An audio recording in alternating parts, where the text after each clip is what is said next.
The Electric City Creative Makerspace, part of our making the decision to really expand the makerspace and just kind of embrace this new, I don't want to call it a phenomena, but this thing that's happening in libraries, where a lot of libraries across the entire country are getting makerspaces, is it's providing a new type of thing to the community. So everybody always thinks of libraries as books, but something people don't think about is this machine right here. It's a $200 machine. Well, why aren't we providing access to something like that? So now with the makerspace, we've got some really cool crafting and technological equipment that people are going to be able to come in and with a library card, use it. And we have supplies for some of the different stuff, and we do have some charges for some of the supplies, but it's literally just so that we don't go in the red type of deal. Everything we do is at cost or cheaper. And there's just a lot of really cool stuff that we offer. Qrikets are something that a lot of people are getting very excited about, but they can be very expensive, they take up space, and we're providing the space and providing all of the things that we learn, so you're getting our expertise. So something like with the Qriket mug, as we've been going through and using it, the more we use it, the more we learn. And so by patrons being able to come in and use the Qriket mug, they're also going to get to hear all of my failed stories and learn about some good tips and tricks so that they can do a better job with their own projects, because they get to learn from all the mistakes that me and my staff, but a lot me, are making as we get to know the equipment and try out different projects that we think that patrons are going to want to try. So we have a Qriket Maker. We have does what? Tell them what that does. Okay, so the Qriket Maker, it's my baby. So the Qriket Maker does a lot of different types of projects. The number one thing that we've been seeing people really interested in doing with it is for it to cut vinyl. And when I say for it to cut vinyl, we have lots of different types of vinyl. So this is where the Qriket Maker can take an image like our logo, the Electric City Creative Makerspace, and it can cut it to be a car decal, or it can cut it, for example, to make a t-shirt. So this is literally the cutout that I use to make this exact shirt. So it can cut vinyl. It can also do a bunch of different stuff with paper crafting. So when you're seeing these really cool like flowers that are made out of paper, or flowers that are made out of felt, because the Qriket can also cut fabric. So it's a really just cool, versatile machine that has a bunch of different applications of things that you can do using different blades and attachments to it. That is just going to give you some really good, just fine, detailed, good cuts. I would say that's kind of a good overview of it. With Qriket Access, we have access to like 70,000 different projects. So there's, I would say the possibilities with the Qriket are bordering on limitless. The Silhouette does a lot of similar things. The Silhouette that we have doesn't do some of the stuff that the Qriket Maker does. So one difference is the Qriket Maker has like a blade that can cut balsa wood and chipboard. So it's able to do some different stuff like that. We've got the blades so you could test out some engraving and some different stuff like that, that the Silhouette doesn't do the same things, but it does a lot. It can do all of the vinyl projects, and then it can also do all of the different paper projects that we've done. We also have a Mac computer that has the full Creative Cloud suite. So essentially what I'm telling you is I'm giving you Photoshop for free. So you can come in and use any of the Creative Cloud suite, and that's Photoshop, InDesign, Illustrator, like all of those different editing softwares. We have a large format printer that can print up to, one side can be 3 feet, and then maybe not endless because there's a limit to the paper roll. But you can do large format prints, so you can do different banners and stuff. It was the heat press heating up. You can make lots of mugs and things like that. Yeah, we have a sewing machine that's available for people to come in and use, along with some different needles, depending on the fabric that you're using. We also have fabric here that if you just want to like start to learn and just get the feel for it, you can use the fabric here. You can also bring in your own projects. So if you've got a repair that you need to make and you don't own a sewing machine, or maybe your sewing machine's in storage, you can come in during Open Create and use our sewing machine to do that. We have large cutting mats with rotary blades, so you can also come in and do really big cuts that may not be as conducive for you to be able to do at home. We have a whole assortment of different knitting needle sizes and types. Same thing for crochet hooks. We have tons and tons and tons of yarn. We have other just kind of basic crafting stuff. If you wanted to give quilling a try, you could come in and use some of like our quilling equipment. We have a whole bunch of different types of paint that you can come in and use. Acrylic, craft paint. We've also got a little bit more of like the artistic style of acrylic paint if you wanted to work with that. Watercolors, stencils. I have a whole library of stamps. So if you're a scrapbooker or you like to make cards, or maybe you do art journaling or junk journaling, you can come in and use our stamps instead of having to go out and buy your own. We have lots of different types of scissors that you can use. I have a library of the paper punches, because those are also expensive. We are going to be in the future adding in some different AV equipment with the ability to come into the library and like record a podcast while you're here and some different stuff like that. Part of the room is going to be up against like the north side, so you're getting that really good like drawing light. We do have a drafting table, so you could just like come in and sketch and hang out. We've got lots of different types of hot glue guns, so you can use that. We've got heat guns, so you can do like if you're into cosplay, we've got the heat guns. So if you wanted to like come in and foam or do the foam forming to make like armor, we have heat guns that you can use for that. We also have heat presses like this, and that's how you can make all of the cool shirts, and you can make table runners, all kinds of stuff. And then we have lots of like just piddly bits of scrap paper. I save all of the scrap paper from any of our projects. So if you just need like a little piece of cardstock, you could come in and take some of the scrap paper off my hands. My staff would love it. So far, the most popular stuff has been using the Qriket and mostly using it for vinyl. Once we started talking about the mug press, that has absolutely been the most popular thing. Once we started talking about it, a lot of people have been coming in and wanting to learn about it and or use it. So they come in, they bring their own mug, or they get a mug from you? They can get a mug from us. I do sell mugs here. If they bring in their own mug, the only thing is I have to, or my staff has to check to make sure that it is in fact a sublimation blank mug. It has to be a sublimation blank mug, or it one won't work, two can shatter in the machine, and none of us really want to deal with that. But we have the stackable mugs, kind of like these ones over here. So these are the Qriket 10-ounce stackable mugs, so they can stack on top of each other and you can make a whole picture. And then we also have the 12-ounce mugs that people can come in and make stuff with that. And I've got it set up to make a 12-ounce mug today. Yeah.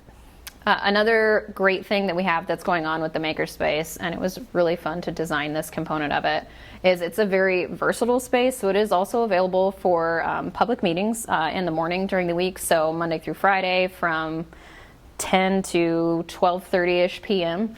But we've got a smart board up here with a whole bunch of different cords to plug in pretty much just about any equipment you want to plug into it. And everything is also on wheels. So everything's able to be easily moved around, and we can create all kinds of different meeting spaces and spaces for people to gather and do, whether it's having a meeting, talking about a family reunion that they're planning, or just coming in to do some crafting. Art journal. Tell me what an art journal is. So art journaling is, it's a new thing that we've started doing, and part of it's because I know she's a local mixed media artist, Constance Sandet, because she used to work here. And so with art journaling, the idea is it's like journaling, but it's potentially less written and a little bit more of like an artistic journal of what happened that day.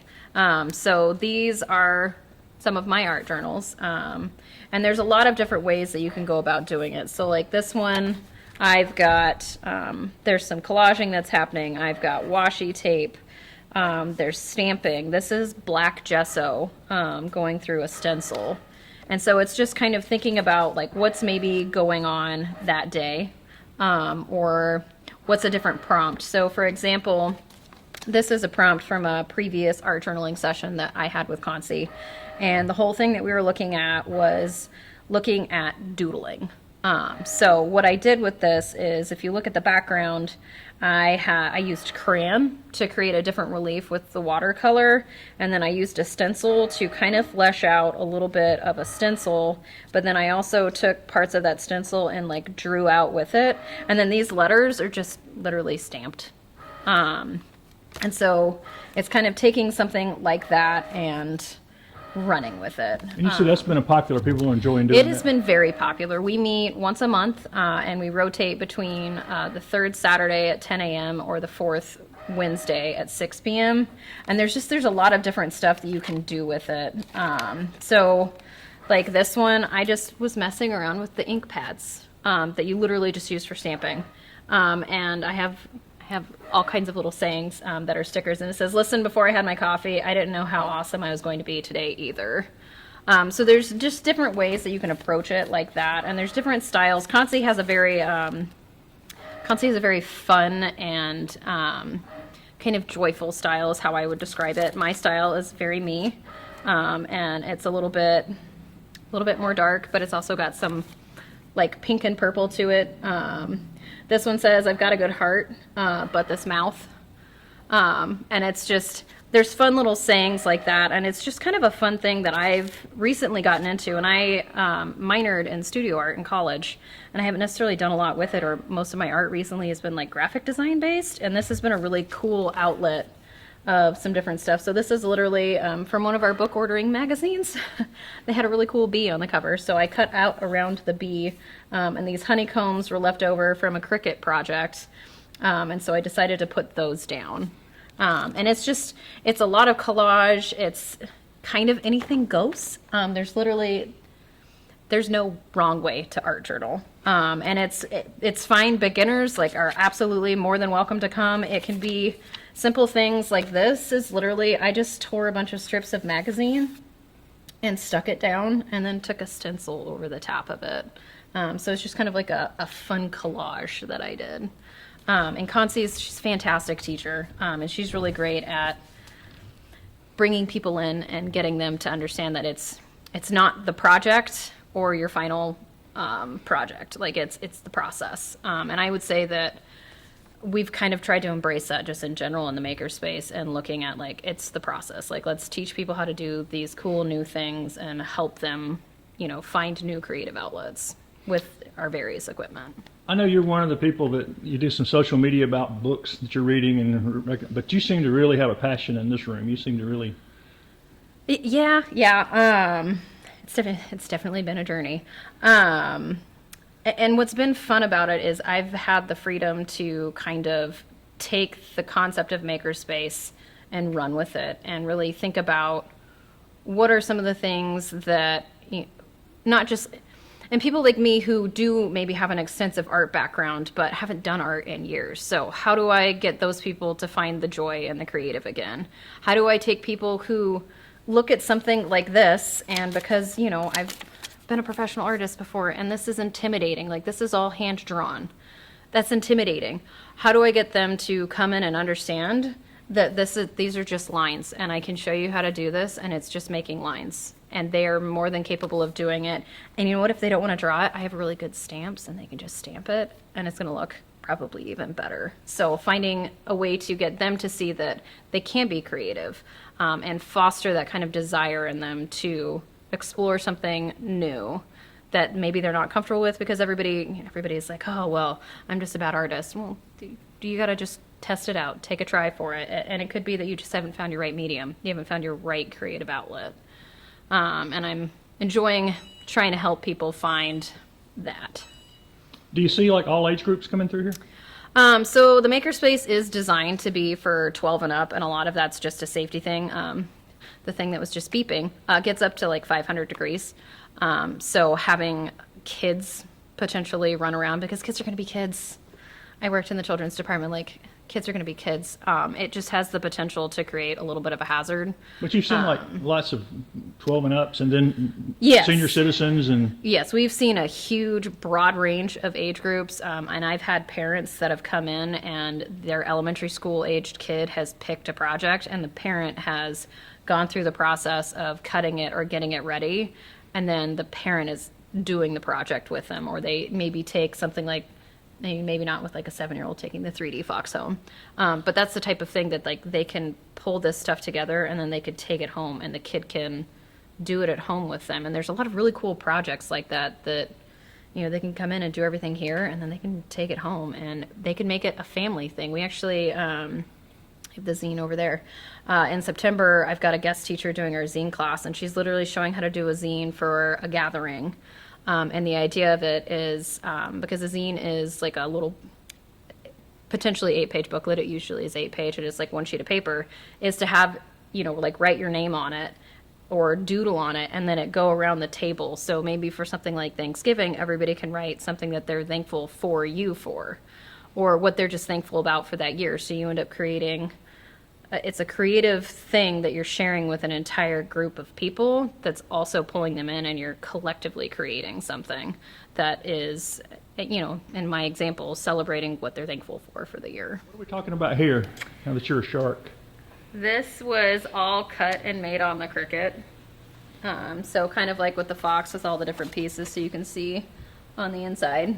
And it cuts, and you can make a shark head. We have whale heads. They've got a couple other different projects that make like giant So Halloween, animal this heads. is a perfect to have something different for Halloween. Oh yeah, and you can make shirts. I'm literally been planning, I have a Disney trip coming up, and I'm planning shirts for my Disney trip. And I'm going to do, again, because I did this for my last Disney trip, like custom shirts that I do, like the custom artwork myself. So zines actually have like a very prolific history. And essentially what they are is the idea of it being like a single small press publication. So this is a zine that my staff person who runs the Zine Library and does all of our zine classes actually created about zines. So for example, this is all one sheet of paper, and you fold it in a particular way that drops it down into an actual zine. And this zine is informational. It tells you what a zine is and exactly how you can use them. And there's lots of different types of zines, and with our Zine Library, when people come into our zine programs, or they just come in at any time and they want to, they can submit their zine to actually go into our Zine Library, and then people can come in and read them. It's kind of like a reference collection, so they can't leave the building, but you can come in and read them. And so for example, this one, this is a story about Bryce had I think it was a hole in his boot, and this is all about how he fixed his leather boot so that it no longer had a hole. And this was just a zine that he did for that. But they can be done in a lot of different ways. Bryce does a really good job where if you come to like the zine scene, which is the third Wednesday at 6 p.m., he gives a little bit of like a history of zines and some really cool stuff about it. Like they were very, very popular in the 70s. A lot of people think about them because they can be kind of a form of protest, and that's where you have like the Riot Girl stuff.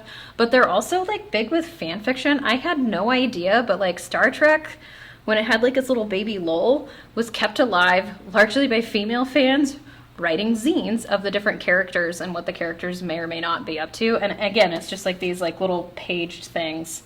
I mentioned Concy's zine that's like a collaborative thing, and this is what it would look like. So this is very Thanksgiving themed, but the idea is that you can write something on each one of the pages. And so if this starts out as a placemat at dinner, and throughout the gathering, everybody can write something down for the person that the zine belongs to. And then they have like a cool keepsake that they can take home. I did one, this was the very first time Bryce did the class, and I was like, I'm gonna attend because I should probably know what zines are. And this is literally, I take you through how to draw a tiger. Yeah, and it's just like a step-by-step, but they can be different things, like travel ones. So if you go on vacation, you could do a zine for that. There's correspondence ones. We're going to be hitting on some different styles of them coming up. And we're going to be looking at things like collaging and how you can collage with the zine. We're going to do designer zines as well. And what's cool about that is when you do a designer zine, it's how you approach it, and you make it like fancy. So this is a designer zine because it has this little sleeve on it. And the whole idea of this is just kind of celebrating different models that you can make. And it's looking at what are the different ways that you can make it kind of cool and unique by adding a sleeve to it, or are you doing something, if I can get the sleeve back on it, are you going to do something where maybe it folds in a different way, or Sometimes with the designer zine, it might be something where this is all one sheet of paper, but sometimes they'll have it where there's actually a whole image on the inside of it. And Bryce is going to be tackling all of those different types and just kind of giving people a really broad idea of what zines can be. We have lots of different classes. We're going to be starting sort of a little bit more of a intro-ish to crafting. So it's going to be using a lot of the different common craft supplies that you can come in and use here.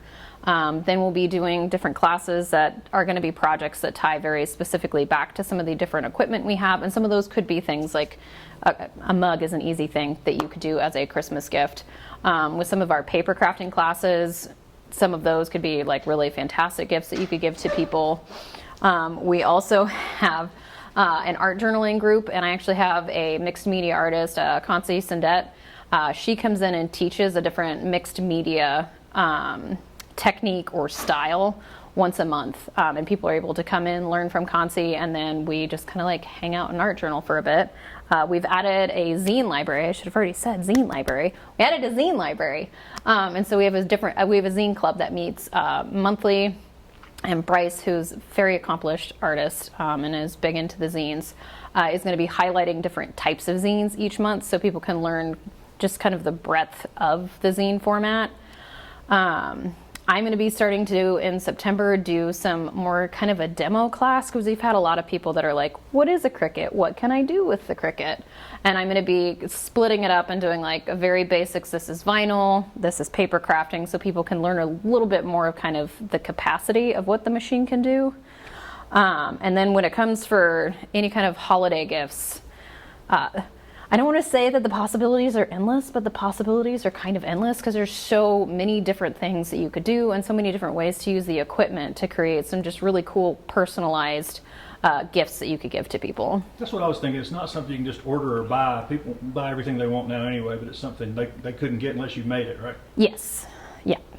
Yeah, I mean, that's, for example, the mug I have set up to do is going to be somebody's birthday present.